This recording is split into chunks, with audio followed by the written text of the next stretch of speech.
The illusion of peace. From the outside, Emily's life looked picture perfect. Her modest, sunlit house, nestled among the lush fir trees of suburban Seattle, was always tidy, home to the sweet aroma of cinnamon bread on Saturday mornings and laughter that floated from the kitchen to the backyard swing set. Neighbors often envied her. She was the wife who never missed a PTA meeting, always had freshly baked cookies for every block party, and whose little family seemed to embody the American dream. But beneath the surface, Emily's world was stitched together by fragile threads of sacrifice and silent suffering. After marrying Nick, a second-generation Asian American working as a senior project manager at a local tech firm, Emily decided to set aside her own career aspirations in marketing. She believed, or wanted to believe, that building a warm, loving home for Nick and eventually for their future children was a noble purpose, one worth every personal ambition she put on pause. Nick's mother, Ruth, moved in shortly after the wedding, citing loneliness and a desire to help the young couple. At first, Ruth's presence felt like a comforting extension of family traditions, but the comfort soon gave way to judgmental glances, clashing values, and constant reminders of how a real wife should behave. Emily's every effort, from meticulously planning family dinners to keeping the house spotless, was rarely acknowledged, much less appreciated. Compliments from Nick and Ruth were replaced by backhanded remarks about her easy life at home or subtle criticisms of her upbringing. Every morning began early, Emily quietly slipping out of bed to prepare breakfast before anyone else was awake. She took Mason, the family's golden retriever, for walks in the soft dawn, savoring those rare moments of solitude. Her only true peace. Nick, increasingly preoccupied with work and nightly calls from his mother, barely noticed her growing isolation. Their conversations narrowed to grocery lists, Mason's vaccinations, and Ruth's health appointments. Affection faded to routine gestures, laughter to polite smiles. Despite the emotional drought, Emily clung to the hope that her sacrifices were building a better future. She tried to rationalize her exhaustion and feelings of invisibility, convincing herself that every marriage held unspoken struggles. To outsiders, she wore her gentle smile and shared stories of family game nights without ever mentioning the tones of indifference or the way her dreams receded further each day. Yet at night, in the stillness of their room, Emily lay staring into the dark, haunted by the question, when had her life become not her own? And if her home was a haven for everyone else, why did she feel like an outsider within its walls? It was in these lonely hours that the illusion of peace felt sharpest, a delicate mask hiding the cracks that threatened to break her world apart. The day their son was born. The morning their son arrived, the whole house seemed to hold its breath. When Emily was wheeled into the hospital, pale and exhausted, but excited, Nick was by her side, pacing nervously in the hallway during the pauses between contractions. For the first time in months, he held her hand, whispering encouragement. Ruth hovered nearby, clutching a paper bag of homemade congee and muttering worriedly in half English, half Mandarin, when the baby's cries finally pierced the delivery room. Emily felt a surge of relief and pride.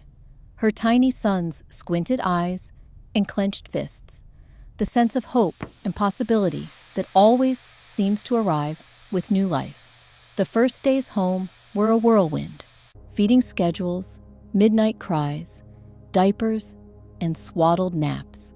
Emily, still healing and sleep-deprived, busied herself with learning how to hold, soothe, and nurture her little boy.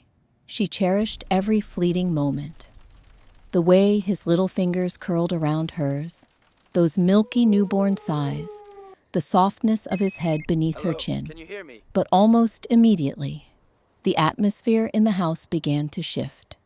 The congratulatory phone calls from Nick's family were sweet, but laced with instructions and veiled criticisms about feedings, sleep positions, even how Emily should dress the baby. Ruth appointed herself as family nurse, insisting on ancient remedies and rituals that Emily didn't fully understand. Any attempt by Emily to do things differently was met with a pointed sigh, a raised eyebrow, or a cutting remark about raising American kids the wrong way. Nick, overwhelmed by his mother's opinions and the demands of a new baby, quietly retreated. He stayed late at work, escaped to the garage for errands, or spent hours scrolling through his phone, leaving Emily even more isolated during the long, lonely evenings. When he was home, he deferred every baby-related decision to Ruth, rarely asking Emily what she needed or how she felt. Emily began noticing important conversations about finances, healthcare, even where the family would spend the holidays, happened without her input. Documents arrived in the mail addressed only to Nick, and once she overheard a conversation between Nick and Ruth mentioning paperwork to protect the family assets for their son. Emily, exhausted and preoccupied with her newborn, believed Nick's explanation that these were simple steps, just in case something ever happened. Burdened both physically and emotionally, Emily found herself becoming an outsider in her own home. Every joy she took in motherhood was laced with anxiety. Was she doing everything wrong? Would she ever be enough? The house, once a place of warm laughter and soft music, felt more like a stage where she acted out the role of mother and wife, according to someone else's script. Yet even in the depths of this loneliness, Emily clung to her son, the one pure, unassailable bond she had left. In the middle of the night, when the house was finally still, she would hold him close, whispering silent promises to always protect and love him, no matter how unwelcome she might feel in every other corner of her life. Unbeknownst to her, decisions were already being made behind closed doors, decisions that would soon take everything from her, except perhaps the tiny heartbeat she cradled against her chest. Cast aside and stripped of everything, Emily never truly believed her world could collapse in a single day. Yet, as the pale spring sunlight filtered uneasily through the kitchen window that morning, she felt a vague, silent dread creep into her bones, a cold anticipation, impossible to name, but too real to ignore. The day began as so many others had. She packed Mason's little backpack, buttoned his coat, and kissed his cheek before he ran giggling to the carpool. The quiet house echoed with the rituals of routine: empty juice glasses, crumbs on the counter, the gurgle of the old dishwasher. But as she approached the bedroom to start making the bed, she paused. Nick's suitcase stood open by the closet, an unfamiliar sight on an ordinary weekday. Her phone buzzed. A text from Nick, uncharacteristically formal, read, "Come home soon. We need to talk." There was no heart, no nickname, just his name clipped at the end. Her hands began to tremble. I'm doing really The confrontation. She found them in the living room, Nick, pacing and expressionless, and Ruth, seated upright with her purse clutched tightly. A man Emily had never seen before, a lawyer, judging by the stiff suit and briefcase, waited by the coffee table. The air was stiff with unease. "We're making some changes, Emily," Nick began, voice low and deliberate. "Things that are best for Mason, for the family." Emily, heart pounding, tried to speak, but Ruth cut her off. "You have a few hours to collect your belongings. Nick will settle your accounts. You can arrange a time to visit Mason, if you behave reasonably. Documents materialized on the table, places to sign already marked. Legalese Emily didn't fully understand swirled in her head. Property transfers, bank authorizations, custody agreements. As she tried to read, the words blurred. She learned, piece by piece, that her name had vanished from their joint bank accounts. The deed to the house, her own little kitchen, her sunroom, with the thrift store curtains she'd loved, listed Nick as the sole owner. The car she'd used to ferry Mason to school was registered to Ruth now. The little savings account she'd started for emergencies had been locked under Nick's authorization.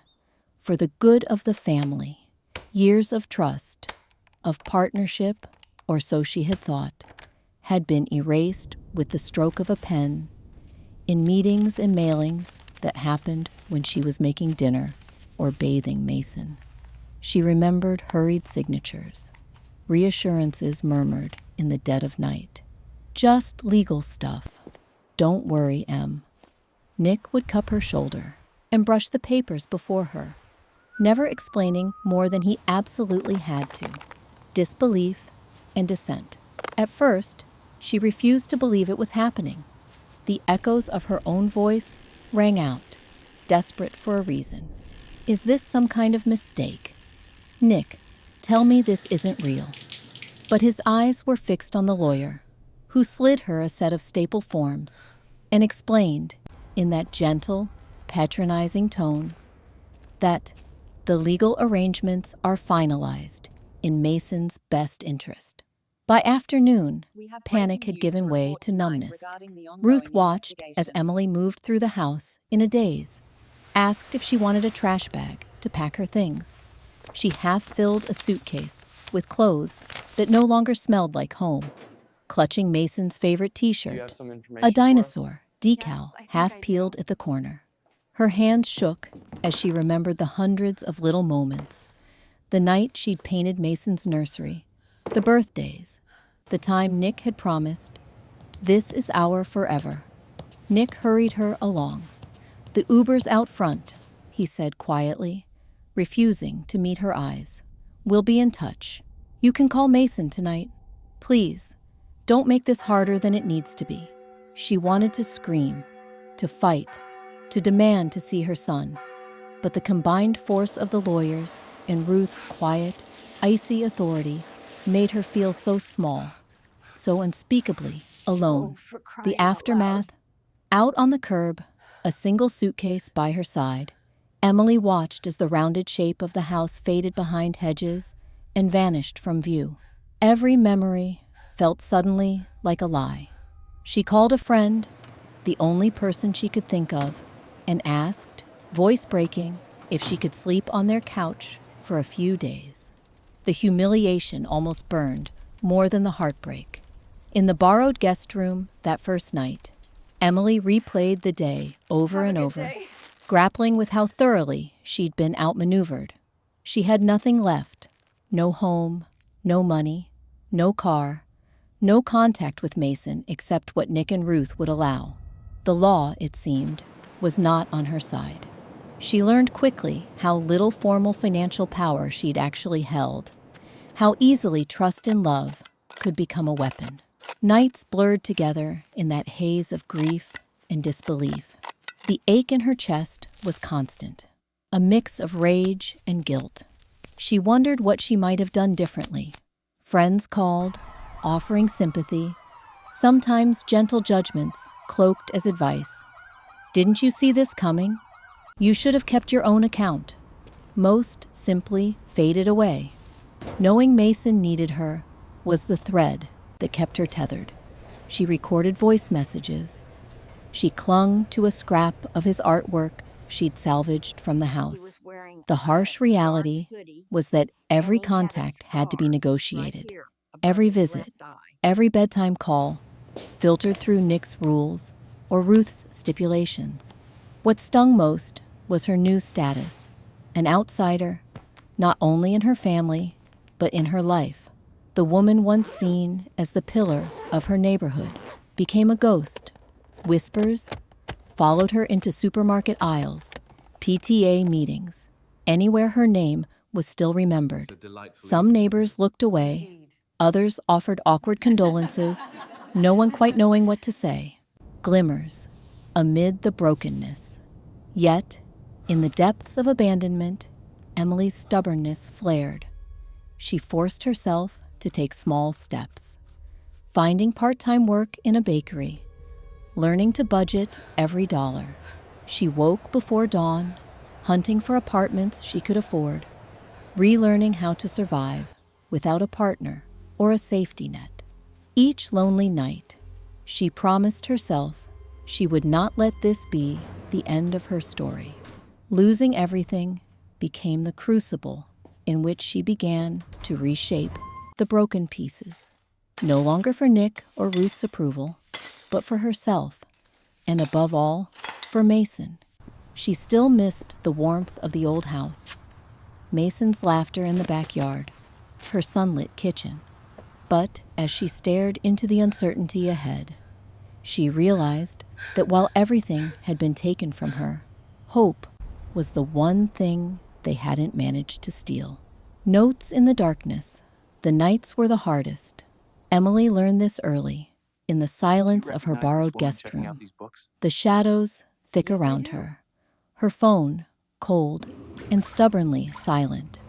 On those first evenings, the pain threatened to swallow her whole. She would stare at the ceiling for hours, her mind replaying every cruel word, every moment of dismissal, every time she'd wondered if her sacrifices had meant anything to the people who had turned her life upside down. Daylight brought little relief. The world continued as if nothing extraordinary had happened. The city pulsed with traffic. Children laughed at schoolyards. She passed on aimless walks. Grocery store lines snaked around cheery returns, and complaints about the price of milk. For everyone else, life was routine. For Emily, everything seemed alien, a new routine in exile. She drifted through the weeks in a haze. Renting a room from a friend, Emily kept her possessions reduced to 2 battered suitcases and a few boxes hastily packed in panic. The evidence of a life abruptly uprooted. Each morning, she willed herself out of bed. Gone was the old rhythm, making breakfast for Mason, tidying the house, prepping cookies for the block party. Now her mornings were silent, broken only by the noise of others in the apartment, or the gray Seattle rain tapping at the window. Finding work was pressing, but daunting. Employers wanted references, credibility, things she hadn't cultivated while focused on her family.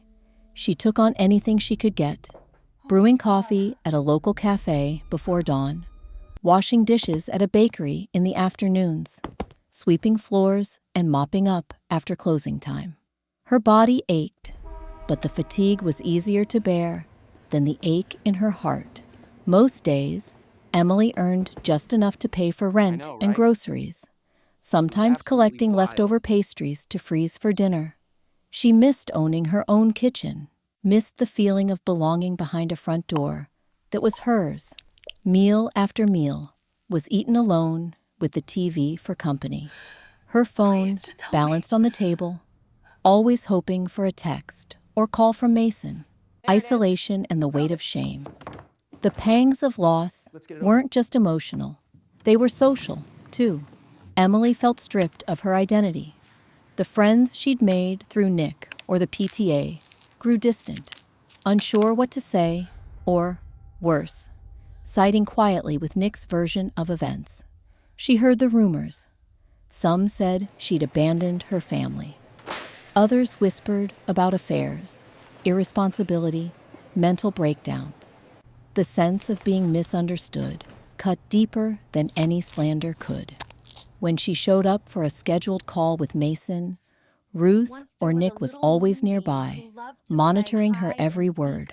Her conversations with her son became stilted, careful. She fought tears as Mason, too young to understand, asked her when she was coming home or why Daddy said she was taking a break. The phone calls ended abruptly at imposed times. Each click was another splinter inside her. Sometimes after work, she'd wander the dusk-lit streets just to fill the hours and exhaust herself enough to sleep. She watched mothers with their children in the park, watched them laugh, watched their easy intimacy. For the first time, she felt truly invisible. Moments of quiet despair. Isolation gave way to depression that colored everything. Sleeping was difficult. She'd lie awake until dawn, cataloging all the ways she had failed. Or worse, replaying the tricks that led to her losing everything. The humiliation was fresh each morning. She saw herself as others surely saw her. A woman who'd grown so small, so insignificant, that she could be erased in a day. She tried distractions, reading books she'd once loved, picking up old hobbies, jogging in the pre-dawn chill. Nothing filled the emptiness. Instead, she found herself haunted by memories.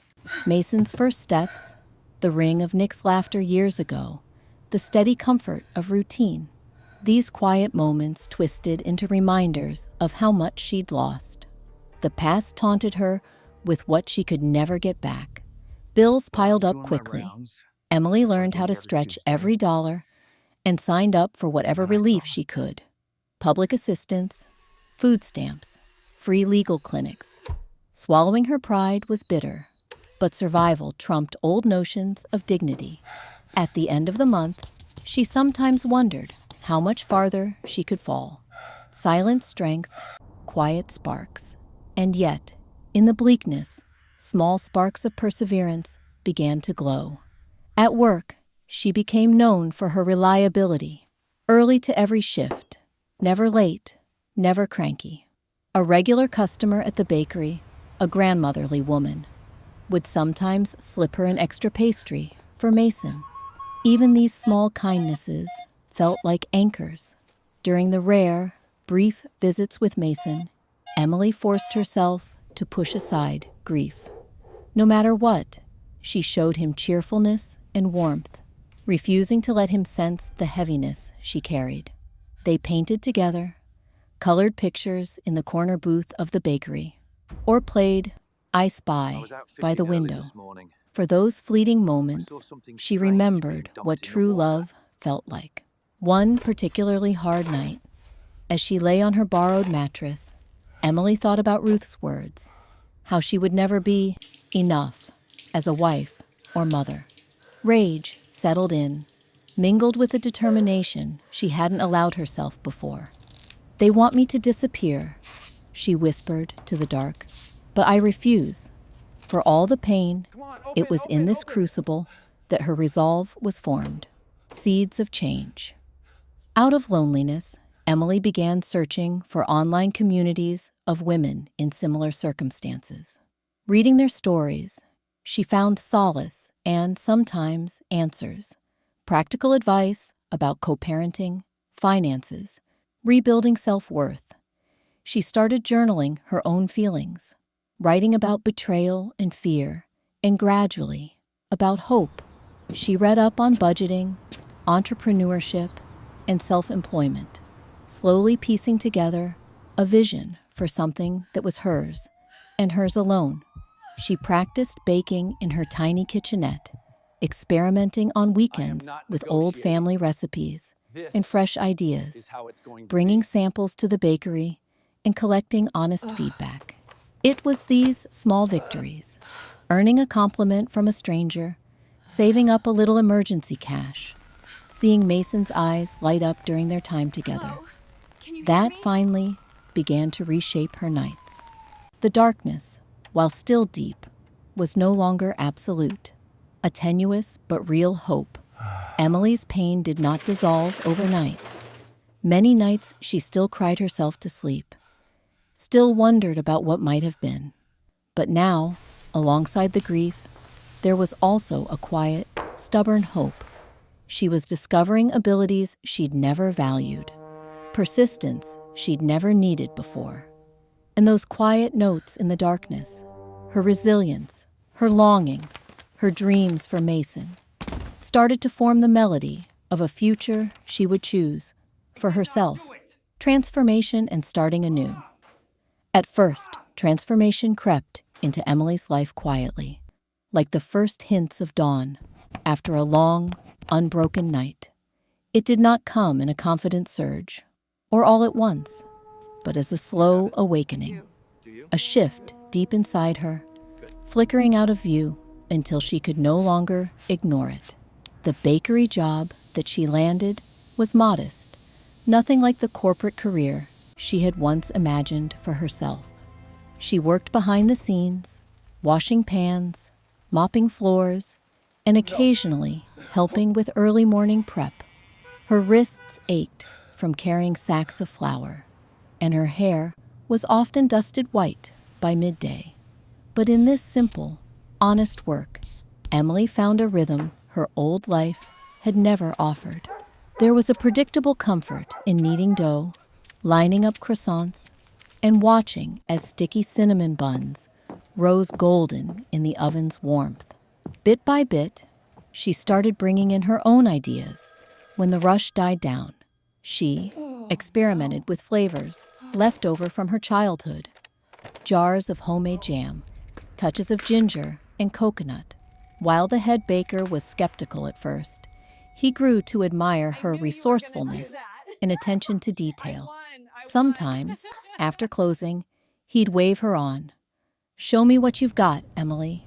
And she would, nervously at first, pulling battered recipe cards from her bag and shaping each pastry with a care that made it more than food. It was a piece of her that she shared, a dream rekindled. The spark for her own business came on a rain-soaked Thursday when a customer bit into Emily's cardamom bun and declared, "I haven't tasted anything this good since I visited Stockholm." Word began to spread.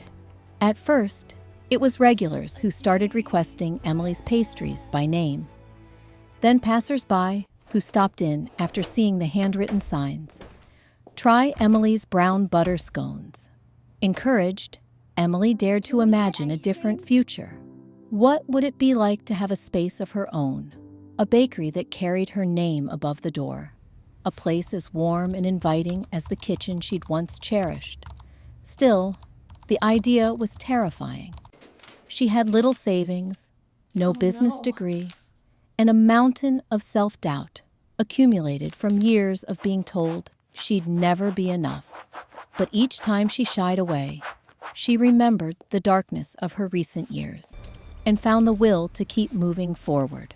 Evenings were spent researching local business laws at the library, poring over YouTube tutorials on pastry techniques, and scribbling business ideas in battered notebooks she'd rescued from her old life. She mapped out the neighborhoods, tracked foot traffic, and talked with other women entrepreneurs she met in support groups. Sometimes these conversations veered into the personal: divorce, custody, rebuilding, all of it forging deeper bonds than she had ever expected. From survival to vision, Emily started small, with her meager savings and a micro grant from a local foundation for women in business. She rented a corner kiosk at the neighborhood weekend market. Her first display was modest, just enough for a single folding table, a patchwork tablecloth, and 3 types of pastries. Her mother's almond cookies, lemon vanilla pound cake, and those cardamom buns. She decorated the booth with tiny pots of marigolds and Mason's artwork, determined to create not just a shop, but a celebration of her resilience and love. The market was humbling. There were days of slow sales, of pastries going stale, of customers passing by with barely a glance. Emily, with hands raw from washing, spine tired from standing, considered giving up more than once. But with each passing week, she learned. She adjusted her recipes for local tastes, watched carefully to see what sold out first, solicited honest feedback, and even worked up the courage to approach nearby What cafes if they miss this about angle? carrying her goods. Slowly, almost imperceptibly, things began to shift. Her regulars I know where you became friends. An elderly man once told her, "Your cookies remind me of my late wife's baking." A nurse brought in her whole team after a long night shift, simply to taste what happiness feels like. Emily was no longer entirely invisible. The neighborhood came to see her not as a woman abandoned, but as someone steadfast, capable of building comfort from just flour, eggs, and hope. Yes. Growth beyond the surface. Internally, the transformation was even more profound. Emily learned the practical matters of business, licensing, taxes, marketing, but also lessons about herself. She grew comfortable advocating for her ideas, negotiating contracts, and pushing for every inch of space her business could occupy at the market.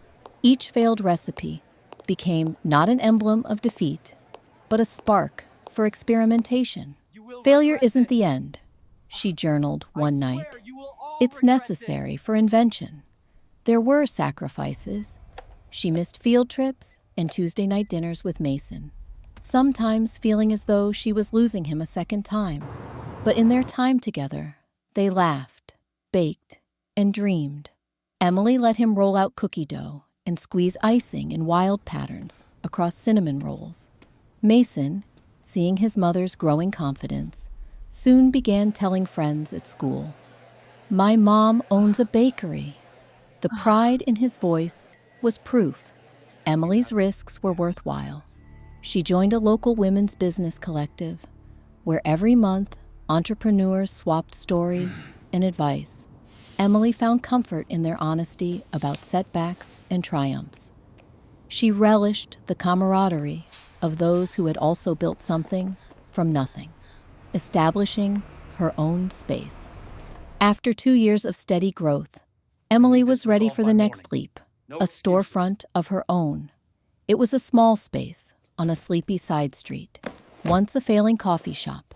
The landlord was reluctant, but Emily won him over with her vision for a community-centered bakery, a place where anyone could sit for a while, find warmth, and maybe, just maybe, feel a bit less alone. The renovation consumed months and most of her savings. She painted the walls a cheerful butter yellow and hung Mason's now more mature artwork near the register. Handwritten thank you notes from customers fluttered beside the menu board. On opening day, the line curved out the door and around the corner. Old friends, families, teachers, and complete strangers drawn by stories of the woman who wouldn't give up. Business became busier than she'd ever dared to hope. She hired a small staff, a high schooler from the neighborhood, a single mom seeking flexible hours, and eventually, a quiet man who'd recently lost his own job and needed support. Together, they built a culture of belonging. Emily instituted pay-it-forward coffee days and free after-school cookies for kids. Her bakery became both a business and a haven for those who, like her, sought a little bit of light. Newfound confidence and joy beat the busy. Days didn't erase the scars. She still had hard nights, and court battles over Mason's custody occasionally flared up. But her resilience deepened. She stood before groups on local business panels, sharing her story, and found joy in encouraging others who were just starting out, still shaking in their shoes, as she once had. Looking at the bakery, filled with laughter and the hum of conversation, Emily saw not only a rebuilt life, but a transformation of her spirit. The woman who had once been cast out and stripped of everything had, with stubborn hope, purpose, and love, created something that belonged entirely to her, and perhaps to everyone who walked through her door. The day she returned, years had passed since Emily left the house where her heart had once belonged, a house that had felt more like a cage in her final months inside its walls. In that time, she had rebuilt herself, piece by painstaking piece. Each new day, a quiet act of defiance against the story Nick and Ruth had written for her. Now, the local community knew her, not as the woman who was left, but as the proud owner of Sunbeam Bakery, a place filled with warmth and the scent of rising cinnamon dough. She had even been featured in a community magazine. Her face no longer haunted, but quietly radiant. Her shop's open doors welcoming everyone, especially those who felt left behind. So, when the invitation arrived, scrawled in the familiar handwriting of the high school's principal, requesting her presence at the annual fundraising gala as an honored community guest, Emily hesitated only for a moment. This year, Mason School had chosen Sunbeam Bakery as its featured local sponsor. Her son, high schooler now, would be co-hosting the event with other students. There was a time when the prospect of returning to the old neighborhood would have filled her with dread. She'd imagined many times what she might say if she faced Ruth's icy glare or Nick's carefully blank, guilt-tinged eyes. But when the night finally arrived, Emily stood before her closet and chose her favorite dress, a simple, flowing piece, the color of autumn leaves. She pinned her hair up, slid on a gold locket Mason had given her for her birthday, and looked at her reflection. She barely recognized herself, but for once, that felt like a victory. A walk into the past. The night air was cool and humming with anticipation. Emily parked 2 blocks from the school auditorium on purpose, wanting to give herself a moment alone. The streets were dotted with people carrying gift baskets or laughing in the glow of street lamps. Here and there, she saw faces from her old life. Neighbors who'd once invited her to book club or traded holiday cookies at PTA meetings. Some glanced over and did a double take, as if seeing a small miracle. Their smiles were hesitant at first, then genuine, as they waved her over. Emily smiled back, her posture tall and effortless. As she entered the auditorium, the smell of waxed floors and faint popcorn drew a rush of memories. Mason in elementary school, the nervous excitement before his first play, the way she'd always believed she'd be the mother waiting in the wings. Now, banners reading, "Thank you to our community champion, Sunbeam Bakery," filled the entry. She was greeted by former teachers, by parents she remembered, and some whose children she'd never met. They offered handshakes and hugs as if she had never been gone. And then she saw Nick and Ruth. They were standing by the punch table, Nick's suit a little ill-fitting, Ruth's hair streaked with more gray than Emily remembered. Nick's business, she'd heard through the grapevine, had failed in the recent tech downturn, and the home where he and Ruth had once lived was up for sale. There was no anger on their faces, just a stiff, hollow pride. An unexpected reunion. Their eyes met across the room. The years pressed in, heavy and electric. Ruth looked away first, busily inspecting the flower arrangements, while Nick's mouth tensed into something like an apology. Though no words came, Emily felt a curious sense of triumph. She no longer needed anything from them. Not recognition, not forgiveness, not approval. The principal called her name. Applause broke out as she was invited on stage to speak about her bakery and the power of resilience. Emily smiled, steady, even as her heart pounded, and spoke not as a victim, but as a survivor. She told a story of starting over, of late nights covered in flour, of how a single act of kindness, a regular customer's encouragement, a donation from a fellow small business owner, could change the trajectory of a life. "I was once lost," she finished, her voice unwavering. "But it's never too late to be found again. Not by someone else, by ourselves. When the microphone passed to Mason, he stood tall at the spotlight's edge. "When I was young," he said, looking straight at Emily, "I thought my mom had lost everything. Now I see she built more than I ever dreamed, out of nothing but her courage and love." The crowd cheered, and for the first time, Emily allowed herself to accept this admiration without flinching. Subtle reckonings. As the evening wore on and the fundraiser's auction buzzed with laughter and bidding, Emily found herself at a table near Ruth and Nick. She nodded politely, expecting nothing. Ruth's posture was rigid, but her eyes flickered between Emily and Mason. There was something new in that gaze, a glint of shame, or perhaps the first edges of regret. Nick, less able to hide behind formality, simply looked tired. At last, he spoke, his voice cracked and uncertain. "Congratulations, Emily," he said quietly.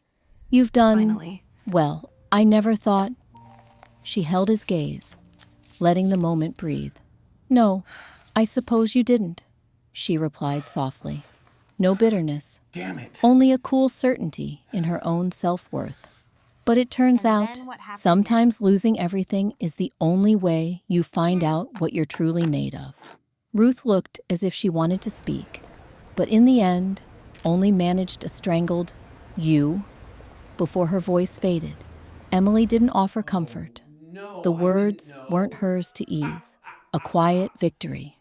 Despite the awkward undercurrent of the evening and the unshed tears she glimpsed in Ruth's eyes as she took Mason's arm when the night ended, Emily felt no urge to triumph over her former family. She saw them for what they were, people unable to change, unable to see value beyond control. For the first time, she felt truly free. When the crowd began to thin and the hall's lights softened, Mason joined her in the foyer. He squeezed her hand and grinned. "I'm proud of you, Mom. I'm proud of us," Emily whispered. She looked around at the familiar walls, at the teachers and students and parents gathering leftovers and saying farewells. This was her community now, forged not by marriage or approval, but by choice and resilience. Outside, the cold night felt fresh and crackling with possibilities. Emily and Mason walked together in silence for a few blocks, their steps slow and easy. She could see her old house down the street, windows dark and for sale. A chapter, finally, irrevocably closed. Behind them, laughter echoed from the auditorium. Ahead, the city waited, opportunities, friendships, and sunrises yet to come. Emily pressed her locket to her heart and breathed in the night. She had come home, not to a house or a family that broke her, but to herself. And in that return, she discovered what every exile dreams of. Not restitution, but the radiance of a life reclaimed and lived on her own, shining terms. Finale. Light after the darkness, morning always brought a different kind of light in Emily's bakery. The windows, dusted with the gold of dawn, cast long shadows across the flour-dusted countertops and the neatly arranged rows of freshly baked bread. The soft, yeasty scent of rising dough mingled with citrus and vanilla in the air, and the gentle clatter of pans became, to Emily, a kind of music. It was the sound of a life finally being lived by choice. Years ago, she never could have imagined this peace. There were still moments, quiet, fleeting ones, when shadows from the past tried to seep in. Sometimes it was hearing Mason laugh a certain way, a tone that reminded her of Nick from years ago.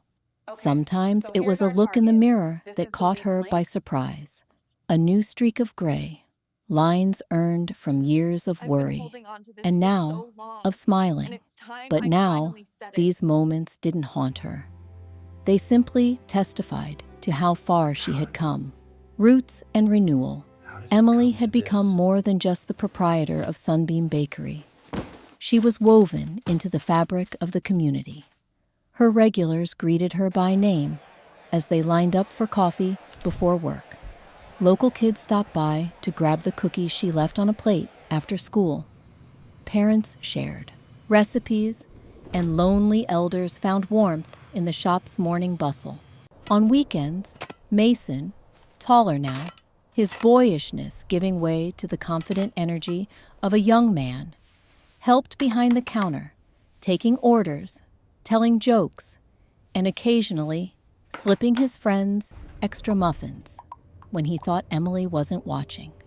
Her relationship with Mason was no longer about what she could do for him, but about who they had become together. The old anxiety, the ache that her love would not be enough in the face of what had been stolen, had faded. In its place was the sturdy trust of two people who had survived a storm. Mason didn't remember all the pain of those early days, but he knew in the marrow of his bones that his mother was brave, that she had chosen light over bitterness, creativity over resentment. They shared traditions new and old, ice cream on Saturdays, notes tucked into each other's coat pockets, spontaneous dance parties in the kitchen when the last customers had left. These small rituals became anchors, evidence that even after devastation, lives could be rebuilt, not as copies of what was lost, but as something uniquely beautiful and true. Forgiveness without forgetting. Emily's sense of peace didn't come from erasing the past, but from learning to live alongside it, embracing the scars, and allowing herself the grace to grow beyond them. For a long time, she had imagined that closure would require an apology, some grand gesture from Nick or Ruth to validate her hurt and rehabilitate her sense of self-worth. But as years passed, she realized that waiting for someone else to grant her peace was simply another form of captivity. She forgave in her own private way, not for their sake, but for hers. She allowed herself to remember the moments of joy in her old life, the preciousness of Mason's early years, even the laughter and kindnesses between her and Ruth before everything soured. She learned to bless and release them, understanding that the only true justice left to her was the life she built in the aftermath. The bakery, her community, her bond with Mason, these were living proof that kindness, when met with betrayal, could still kindle something new.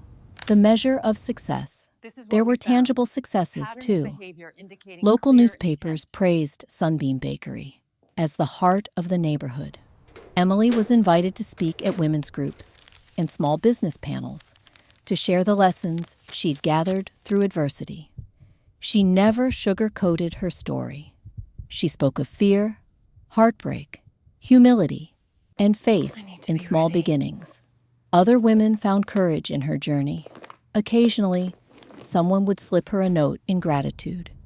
"You helped me find my own light," one read. Another, "Your strength gave me hope." Yet Emily came to understand that real success was not measured in sales, accolades, or even the swelling pride she felt when Mason announced, "That's my mom." Success was found in the everyday morning, where she woke with more hope than fear. A conversation with a friend that left her laughing so hard, the ache in her chest softened. The quiet, steady joy of work done with care. She became an employer who prioritized second chances, listening with compassion to those who came to her, seeking work not just for a paycheck, but for dignity. Her staff mirrored the bakery's warmth. They celebrated birthdays together, supported each other through hardship, and pushed for creative new ideas. The bakery thrived not just as a business, but as a little family, a constellation of new beginnings, a future claimed, not given. As Mason graduated high school and made plans for college, Emily felt both the sting and the sweetness of letting go. Their home, An apartment over the bakery, sunlight pooling in each window, felt emptier but not lonely. She had learned to trust her own company, to fill the space with purpose and pleasure. Books stacked high on nightstands, music on the radio, sometimes an evening class in painting, sometimes simply long, rambling walks by the water when the day was done. One crisp morning, Emily opened the bakery early, as always. She stood at the window, a cup of coffee in hand, watching the world wake up. The city buses, the first dog walkers, a single robin pecking at crumbs outside the door.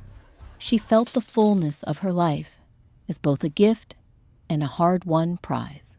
A prize built from the rubble of betrayal, shaped by her own battered but unbreakable hope. A customer walked in, shivering from the damp, and Emily greeted her with a warmth honed from the knowledge of what it meant to feel unwelcome. She reached for a bun, still warm, and set it on the counter. "On the house," she said. "It's a good morning for a little extra sweetness." Light at the end, Emily's story was never one of easy victory. Even now, shadows sometimes flickered at the edge of her days, but she no longer feared them. She had become fluent in the language of both loss and joy, able to meet despair with patience and hope with open arms. She stood at the threshold between the life she'd survived and the one she was still creating, and she chose, each day, to step forward. As sunlight flooded the bakery and laughter echoed from the kitchen, Emily realized something simple and profound.